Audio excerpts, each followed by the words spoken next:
The dirt road through Dry Creek carried more dust than kindness.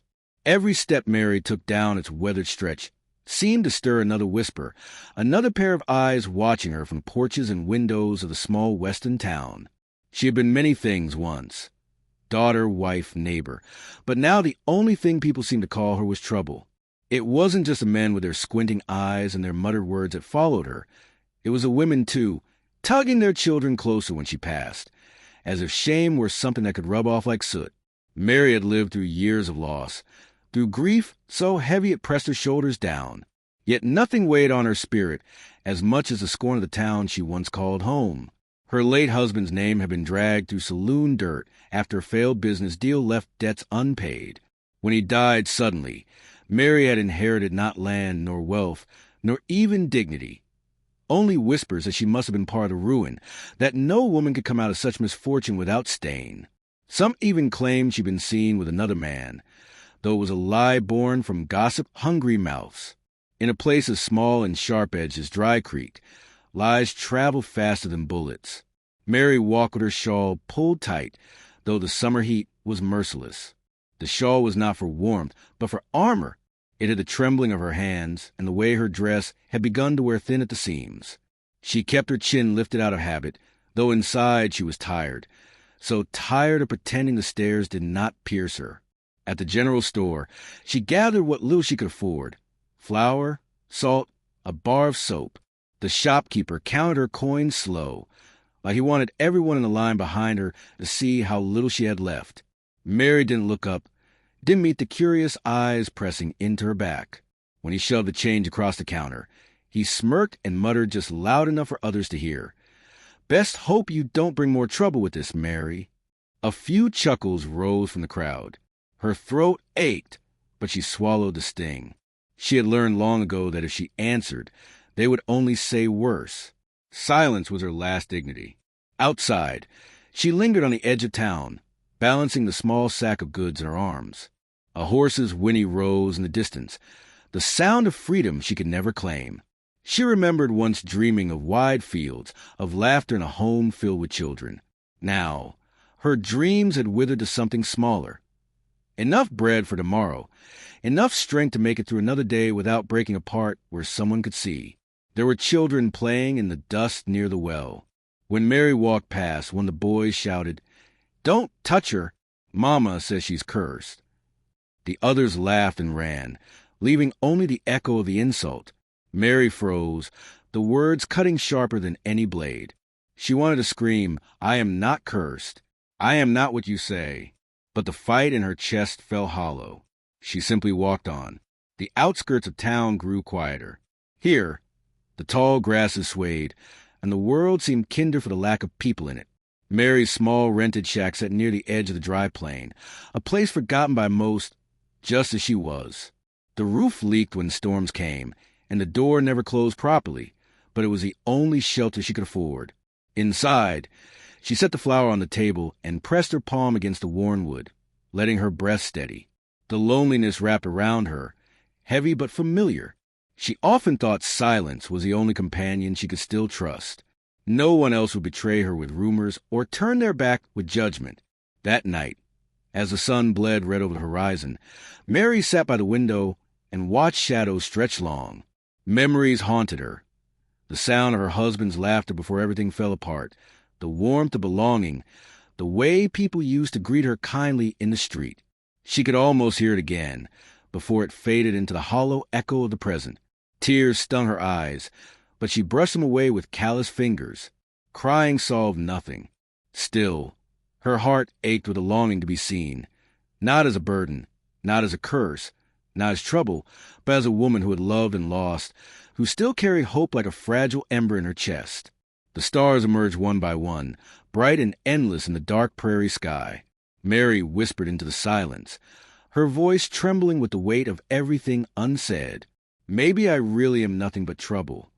The words drifted into the night, and though no one was there to hear them, the prairie seemed to hold its breath, as if even the land itself disagreed.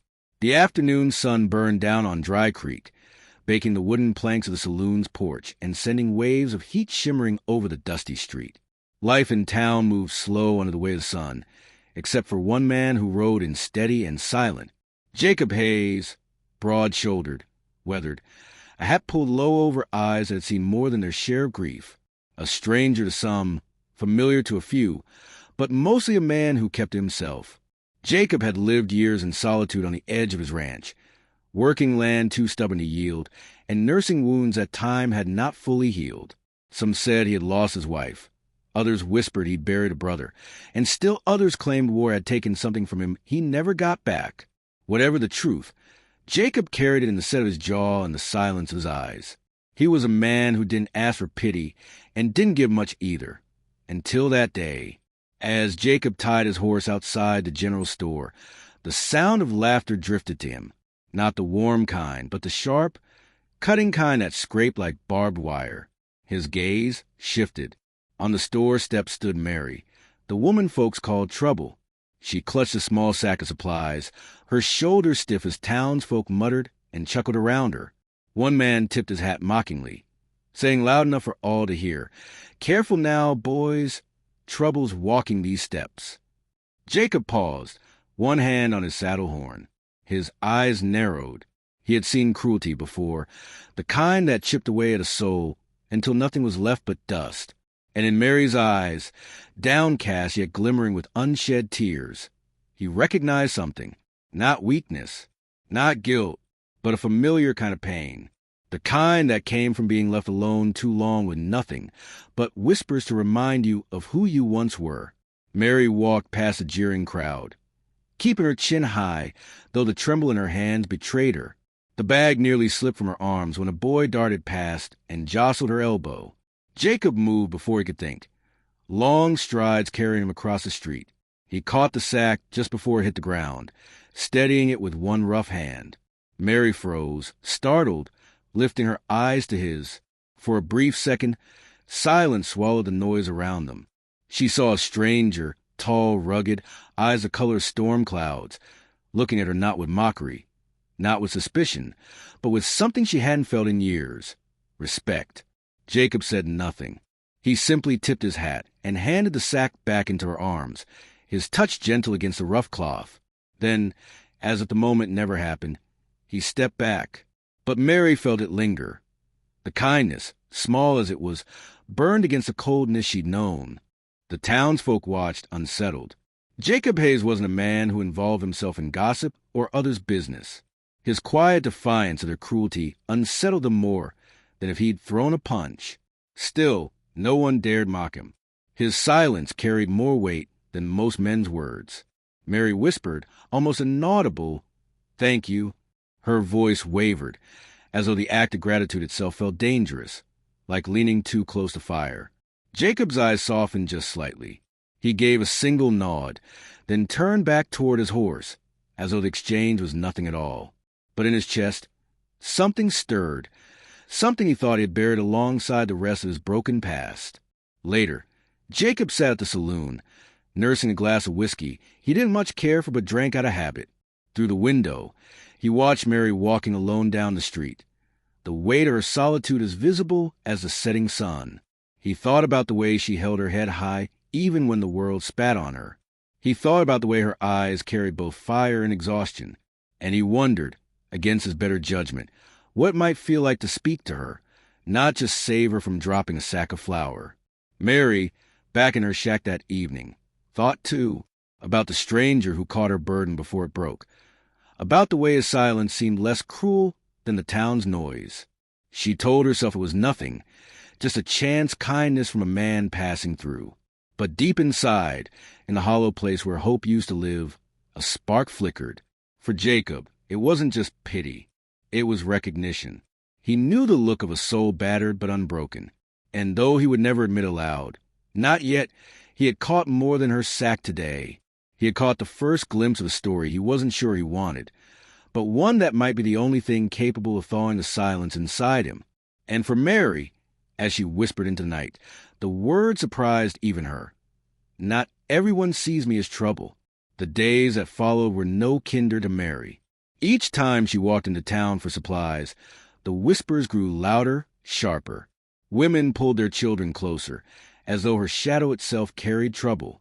Men smirked, throwing sly remarks about her being too wild to tame. Even when she ignored them, their laughter followed her like dust clinging to her boots. Jacob Hayes saw it all, though he kept his distance. At first, he told himself it was none of his business. He had his own scars to tend. But the memory of her eyes, the way they burned with both defiance and pain, kept circling in his mind. He had lived long enough in silence to recognize another soul caught in it. Slowly, without fully realizing it, he began to notice her more. The way she carried her supplies with stubborn strength, the way she never begged for mercy despite the scorn. One evening, the sky darkened faster than usual. Clouds gathered heavy and low, turning the horizon into a restless sea of gray. The wind picked up, snapping loose boards against the store walls. The townsfolk scattered to their homes, pulling shutters closed, securing barns. But Mary had lingered, her sack of flour and a lantern in hand, as she walked the long dirt road toward her small shack at the edge of town. The storm broke suddenly. Rain lashed down, fierce and unrelenting, soaking her within minutes. Thunder cracked across the hills, followed by a flash of lightning that lit up the sky like fire. The path turned to mud beneath her boots, each step heavier than the last. Mary pressed on, teeth chattering, refusing to stop. She had endured worse, she told herself, yet her body shivered, and her grip on the sack weakened. From the shadows of the road, a horse approached, steady, sure-footed even in the storm. Jacob Hayes reined his mare to a halt beside her, water dripping from the brim of his hat. His voice, low and steady, cut through the roar of rain. "You'll catch your death walking out here." Mary blinked up at him, startled. Her first instinct was to refuse. She had grown too used to rejection, too used to standing alone. "I'll manage," she said, though her voice trembled against the thunder. Jacob studied her, water streaming down his coat. He didn't press, but there was something unyielding in his tone. "No one should be alone in this storm. My cabin's not far. You'll get dry, warm, just for the night." Mary hesitated, heart pounding. She didn't trust kindness. It always came with a price. But the rain was merciless, her body already aching. Finally, against her pride, she nodded once. Jacob leaned down, offering his hand. His palm was rough, calloused, yet steady as iron. Mary placed her trembling fingers into his, and in a swift motion, he pulled her up onto the saddle behind him. For the first time in years, she wasn't walking alone. The ride through the storm was silent, but not empty. Mary felt the solid warmth of Jacob's back against her as the horse pushed forward. Each thunderclap seemed to echo her heartbeat, but strangely, fear gave way to something else, something quieter, something she dared not name. When they reached the cabin, Jacob swung down first, then helped her dismount. The small wooden home stood firm against the storm, its chimney puffing faint smoke. Inside, the fire burned low but steady, the room smelling faintly of pine and old leather. Jacob ushered her in, his movements practical but careful, as though he knew the way to what it meant for her to step across this threshold. Mary stood dripping by the doorway, clutching her sack like a shield. Jacob lit another lantern, the golden glow softening the hard lines of his face. "Sit by the fire," he said simply. "You'll warm faster." She obeyed, her body shaking as heat began to seep into her bones. For the first time in years, she felt something like safety. The storm raged outside, but in here, the walls held steady. The fire kept the dark at bay. Jacob moved about quietly, setting her sack aside, hanging his coat, stoking the flames. He didn't pry, didn't demand thanks. His silence was not the kind she was used to, the cruel silence of rejection, but a steady, patient quiet that made her chest ache. Finally, Mary whispered, "Why?" Her voice cracked. "Why offer me shelter when the rest of the town won't even look me in the eye?" Jacob paused, looking at her from across the firelight. His eyes, shadowed yet clear, held no judgment. Because storms don't care about gossip, and no one deserves to stand alone against either one. Her breath caught. The words weren't grand, but they cut deeper than any kindness she had known. For the first time, she wondered if maybe she wasn't cursed.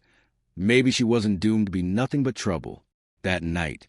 As the rain battered the roof and wind howled through the trees, Mary wrapped herself in a borrowed blanket and sat near the fire. Jacob remained across the room, repairing a saddle strap, giving her space. Yet every so often, their eyes would meet and the silence between them grew heavier, not empty, but full of something unspoken. The cabin, once only a place of Jacob's solitude, shifted that night. For him, it had always been walls that kept the world out, a cage of quiet where grief echoed too loudly. But with Mary sitting there, fragile yet strong, wet hair catching the glow of the flames, the cabin felt different. Not a prison, not a shelter only, but perhaps the beginning of something else. A home. Mary, curling into the blanket, whispered to herself before sleep took her, words she never thought she'd believe. Maybe storms don't always break you. Sometimes they bring you somewhere safe.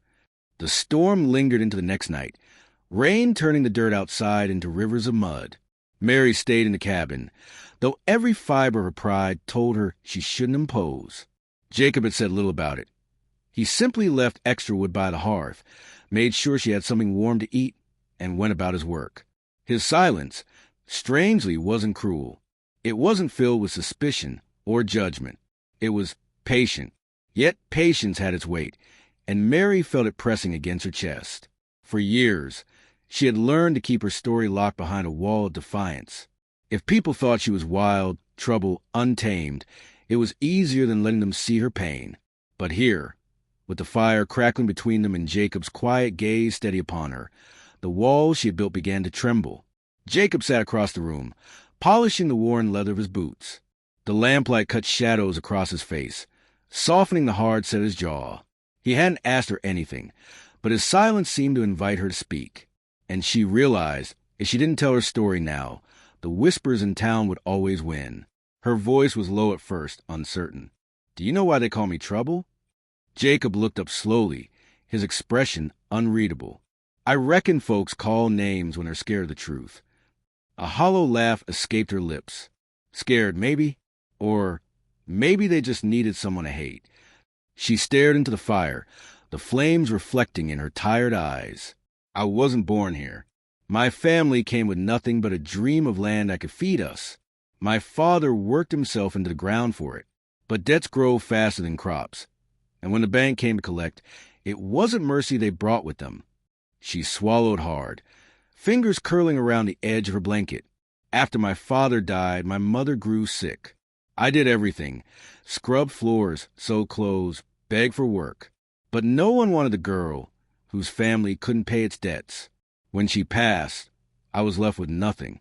Nothing but whispers. And when one man in town offered help," her voice cracked. "He didn't mean help. He meant ownership. When I fought him off, he called me wild. Said I wasn't fit for decent company. And the town believed him." The room grew heavy with silence, broken only by the pop of the fire. Mary's chest rose and fell as though she'd just fought a battle. Her eyes glistened, but no tears fell. She had taught herself too well not to cry. Jacob set his boots aside and leaned forward, elbows on his knees. His gaze wasn't pitying. It was steady, like a man looking at something sharp and seeing the edge of truth. "So that's the brand they gave you," he said quietly. "Not for what you did, but for what you refused to let be done to you." Her breath hitched, the words striking deeper than she expected. "It doesn't matter what really happened. Once the town decides who you are, you can't fight it." For the first time, Jacob's mask cracked. His jaw tightened, his eyes dimmed with shadow of memory. He reached toward the fire, tossing another log in, sparks flaring like fragments of a buried past. "You think I don't know about brands?" His voice was low, gravelly. "Folks branded me a coward after the war. Said I came back when better men didn't. They didn't see the nights I wake up choking on smoke, hearing screams that don't stop. They just saw me alive when others weren't, and decided that must mean I'd run." Mary turned her head, her heart twisting at the rawness in his words. For the first time, she saw not the stoic cowboy who had rescued her from the storm, but man scarred in ways deeper than flesh. He met her gaze across the firelight. "We all wear the names people give us. But names ain't the truth. Truth is what we keep inside, and sometimes it's the heaviest thing we carry." Something shifted in Mary then, like a door-long seal finally creaking open. She realized this man wasn't just a shelter in a storm. He understood storms that never ended, storms that lived inside you. And in that moment, the fire between them became something more than warmth against the cold. It became a bridge. Jacob leaned back, his voice softer now. "You're not trouble, Mary. You're just someone who's been fighting alone too long." For the first time in years, she felt her throat tighten, tears threatening to break through. She lowered her gaze, letting the firelight blur. "And you," she whispered. "What are you, Jacob Hayes?" He gave a small, tired smile, a man still trying to remember what it feels like to belong. The fire popped again, filling the silence between them with its restless hum. Neither spoke for a long while, but something had been said, something that didn't need more words. For the first time, Mary didn't feel like prey beneath someone's eyes. She felt seen, truly seen. When she finally lay down to sleep that night, the storm outside had quieted, though rain still tapped softly against the roof. And for the first time in years, Mary's last thought before closing her eyes wasn't a prayer for strength to face the next day. It was a fragile, dangerous hope. Maybe I am not as alone as I thought. Morning broke golden across the plains, sunlight pouring through the cabin's small window. Mary stirred from sleep, the warmth of the fire from last night still lingering in the hearth. She expected silence, but instead heard Jacob's voice outside, calling softly to his horse. The sound was steady, reassuring, like the rhythm of a man who knew both hardship and endurance. For the first time in a long while, the world felt safe. When she stepped outside, her eyes fell on Jacob fixing the fence. His sleeves were rolled, arms taut with the strain of hammering the wooden post back into place. He glanced at her, only for a moment, before turning back to his work.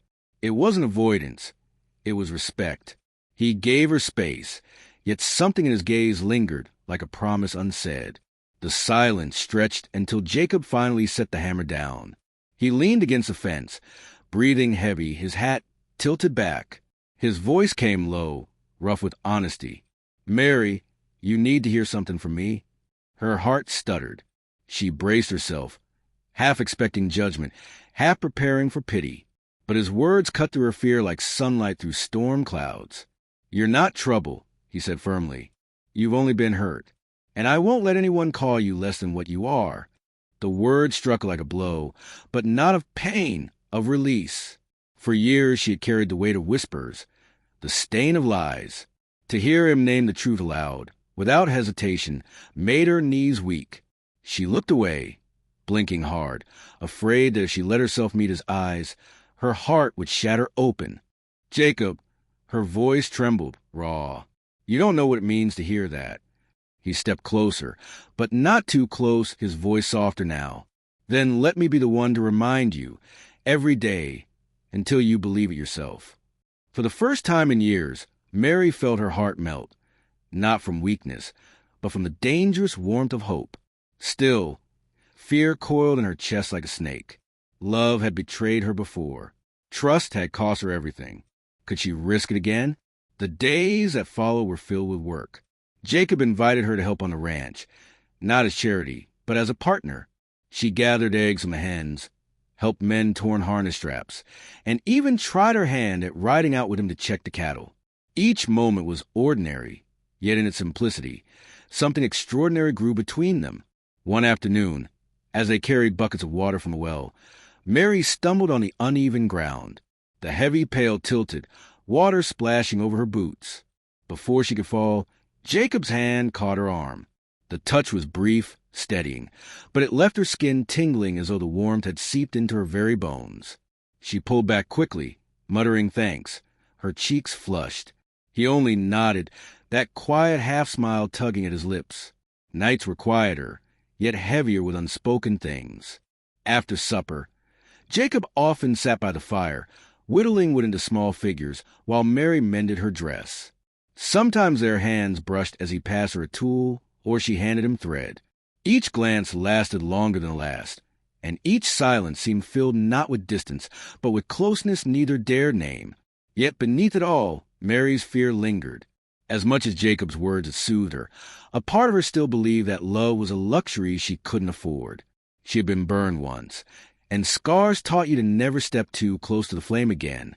Jacob seemed to sense this. He didn't rush her, didn't demand anything. Instead, he gave her what no one else ever had: patience. A vow unspoken in every gesture, every look.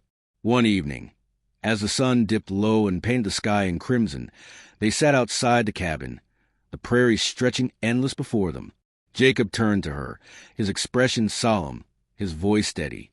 "I can't change what folks say about you," he murmured. "But I can stand beside you, and I can promise you this. You'll never face it alone again. Not while I'm breathing." Mary's throat tightened, her heart twisting between fear and longing. She wanted to believe him. Oh, how she wanted to. The vow in his voice was more than kindness. It was strength, loyalty, and something deeper she dared not name. She whispered only one word in reply, her voice breaking. "Why?" Jacob's gaze didn't waver. "Because when I see you, Mary, I don't see trouble. I see the strongest soul I've ever known." That night, when she lay down on the small cot Jacob had given her, Mary's heart ached in ways she couldn't explain. The fear was still there, yes, but alongside it bloomed something fragile, something wild, a seed of trust, a spark of love, and though she tried to close her eyes against it, the cowboy's vow echoed through her mind like a promise too dangerous to forget. The morning sky was red as embers, clouds stretching thin over the plains. Mary felt an uneasy stillness in the air, the kind that whispers storms or danger. Jacob noticed it too. His jaw was tight as he saddled his horse, scanning the horizon like a man who trusted instincts more than words. Something was coming. By noon, the silence broke. A small band of men rode fast from town, faces she knew too well, the same voices that called her trouble and spat at her name. But this time they carried more than words. Guns glinted at their belts. Ropes hung coiled like snakes. Their leader shouted as they reached the fence line, "Rancher, you're harboring filth. That girl's cursed, and she's bringing ruin to your land." Mary froze, the old ache of humiliation flooding her chest. Every insult she had ever endured hung heavy in the air again, each word clawing at the fragile hope Jacob had given her. She half expected him to turn her away, to let them take her, to rid himself of the burden. But instead, Jacob stepped forward, shoulders broad, eyes hard as steel. "You'll leave," he growled, his voice steady as the land beneath them. "This ranch ain't yours, and neither is she." The men spat, their laughter sharp and cruel. But when they moved closer, something inside Mary snapped, not in fear, but in defiance. She had spent too long shrinking back, too long letting others decide her worth. Not anymore. Before Jacob could act, Mary stepped forward too. "If you think I'll bow to your lies, you're wrong," she said, her voice clear, trembling only with rage. "I've survived worse than your words, and I'll survive you too." The bandits weren't expecting her to fight back. One lunged forward, shoving her, but Jacob grabbed a man's arm and threw him hard into the dirt. Another pulled a rope, tried to lasso her, but Mary snatched the nearest tool from the fence line, a pitchfork, and leveled it with both hands. Her pulse thundered, but her grip didn't falter. Chaos erupted. Fists flew, boots kicked up dust, and the ranch became a storm of shouts and struggle. Jacob fought like a man who had lost too much already and refused to lose more. But Mary fought like a woman who had everything to prove. She dodged, swung, shoved back with every ounce of strength she buried deep inside her heart. At one moment, two men cornered her against the barn. Fear flashed, but before she could be struck, Jacob appeared, grabbing one by the collar and slamming him against the wood. Mary, without thinking, used the pitchfork to shove the other away. Side by side they stood, backs nearly touching, like two halves of the same fire. Finally, bruised and cursing, the attackers stumbled back toward their horses. Their leader spat in the dirt, glaring at Jacob. "You'll regret siding with her. She'll drag you down same as the rest." Jacob didn't even flinch. "Get off my land." When the dust settled and the men rode away, the ranch fell into silence again, except for Mary's ragged breathing. She dropped the pitchfork, her hands shaking as the adrenaline bled away. Tears blurred her vision, not of fear, but of something far deeper. Jacob turned to her, his face softened now, eyes burning with a pride she had never seen before. "Mary," he said quietly, almost reverently, "you were fearless." Her chest tightened, words caught in her throat. I was terrified." He stepped closer, brushing a strand of hair from her cheek with surprising tenderness. "Doesn't matter. You stood. You fought. That's more strength than most men I've known." Their eyes locked, breath mingling in the quiet aftermath. Dust clung to her dress, a bruise darkened his jaw, but in that moment neither of them cared. His hand lingered against her face, and she didn't pull away. The air between them grew heavy, charged, as if the whole world was urging them closer. His lips were a whisper from hers when Mary finally realized this was no longer about survival, no longer about proving herself to the world. It was about the way he saw her, about the way he made her see herself. But before the kiss could come, Mary pulled back, her heart pounding.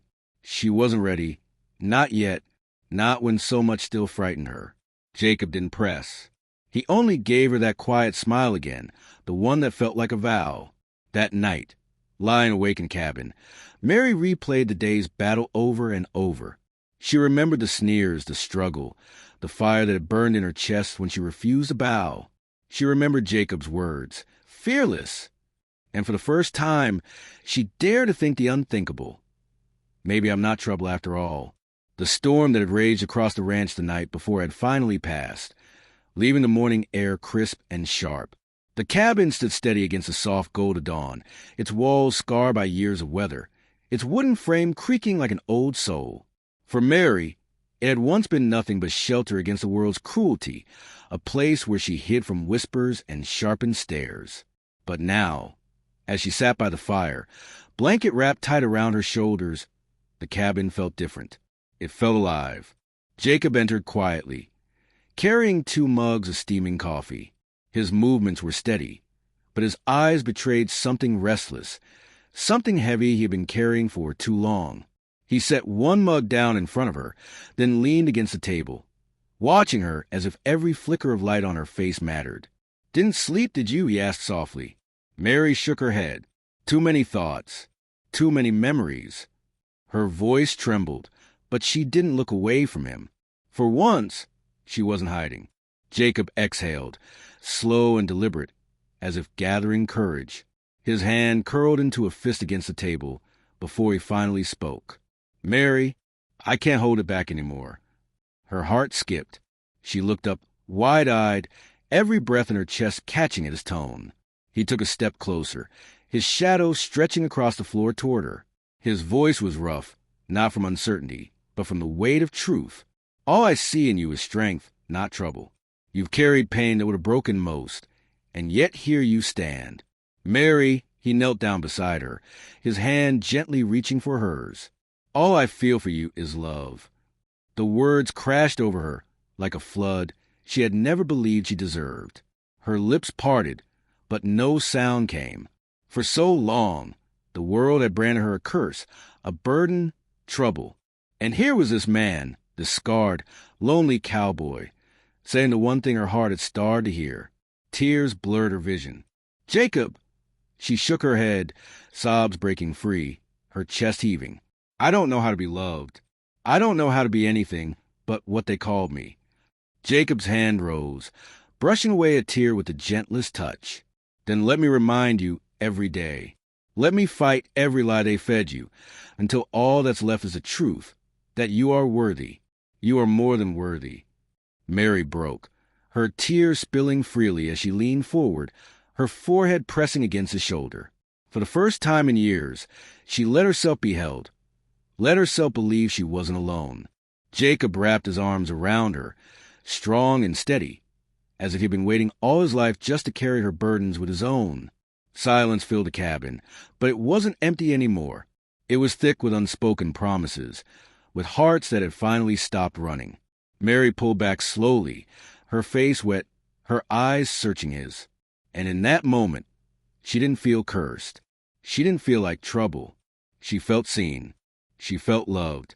Jacob's thumb traced her cheek as his gaze held hers. No words were left to say. The truth was already written in their eyes. He leaned in, hesitant only for a heartbeat, giving her the chance to turn away. But she didn't. Their lips met, soft at first, trembling, as though they were both afraid it would shatter if they pressed too hard. But then the kiss deepened, fierce and unyielding, as if years of loneliness and longing had found their release in that single moment. Mary clung to him, her fingers curling against his shirt, while Jacob held her as though he would never let her go. When they finally broke apart, both breathless, Mary rested her forehead against his. "Jacob, I don't deserve this." He smiled faintly, his breath warm against her lips. "You don't get to decide that anymore. From this day on, you're not trouble. You're mine." Her tears turned into a fragile laugh, her heart swelling with a hope she had never dared touch before. She whispered back, "Yours." The fire crackled behind them, filling the cabin with its glow. The same cabin that once stood as a monument of Jacob's solitude now pulsed with something new, life, warmth, belonging. Its walls that had witnessed silence now bore the sound of two hearts beating in unison. That night, Mary lay in Jacob's arms, her head against his chest, listening to the steady rhythm of his heartbeat. The voices of the town, the cruel brand of trouble, all seemed like a distant storm now.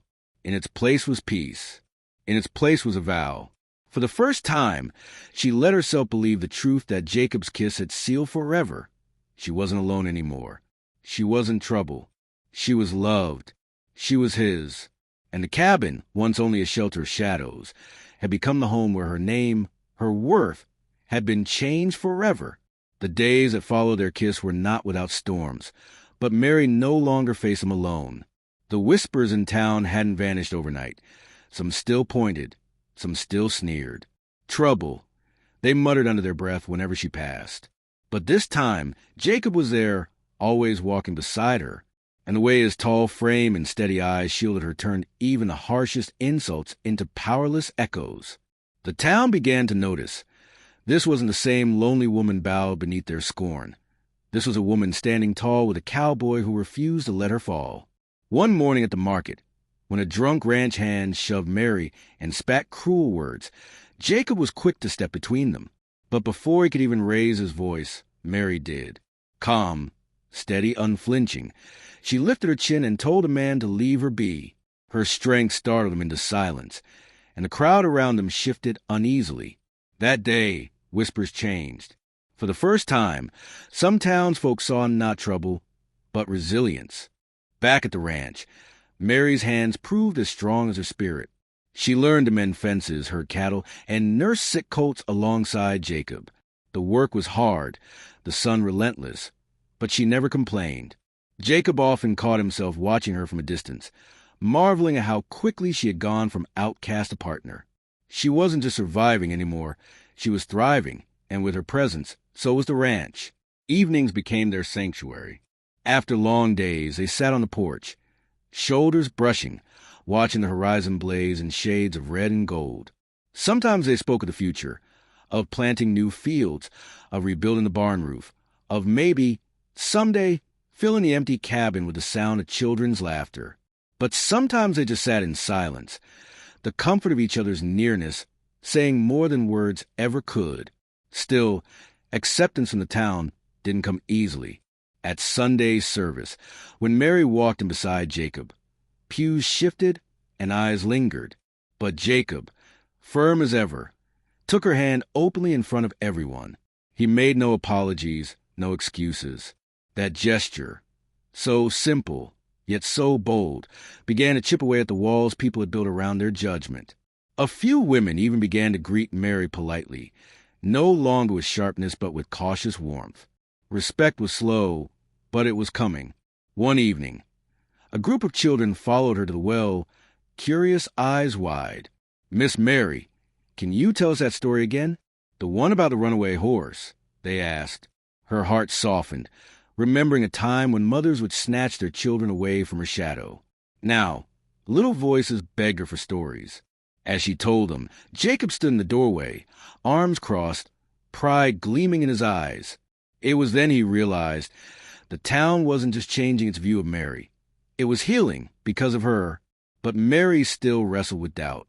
One night, after supper, she sat quietly by the fire, her hands twisting in her lap. "Jacob," she whispered, "what if they never truly forget? What if I'm always the girl they branded trouble?" Her voice cracked on the last word. Jacob knelt beside her, just as he had the night he first confessed. His gaze burned steady, unwavering. "Listen to me, Mary. I don't care if the whole world clings to their lies. To me, you are not trouble. You are the reason I found life again. And I swear," his hand enclosed hers, firm and warm, "you will never be branded as trouble again. To me, you're everything." Tears welled in her eyes, but this time they weren't born of pain. They were born of joy, of finally believing the truth she heard in his voice. She leaned into him, their foreheads touching, her whisper trembling with gratitude. "Everything. Everything," he repeated, sealing it not just with a kiss, but with a vow in his heart that no force, gossip, cruelty, or time could ever undo. As the seasons turned, the ranch flourished under their shared care. The cattle grew strong, the land greener, and the cabin more alive than ever before. What had once been a shelter for two lonely souls was now a home of laughter, whispered promises, and the smell of bread baking in Mary's oven. And slowly, as the years wove forward, the town's whispers faded. The cruel brand of trouble no longer held power. In its place rose a new name, respect. Some called her strong, others kind, and a few brave enough to admit they had been wrong, even called her beloved. One final evening, as the sun dipped low and painted the horizon in fire, Mary and Jacob sat together on the porch. His arm rested around her shoulders, hers curled around his waist.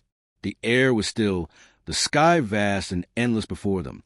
Mary breathed deeply, letting the peace of the moment settle into her soul. She turned to him, smiling softly.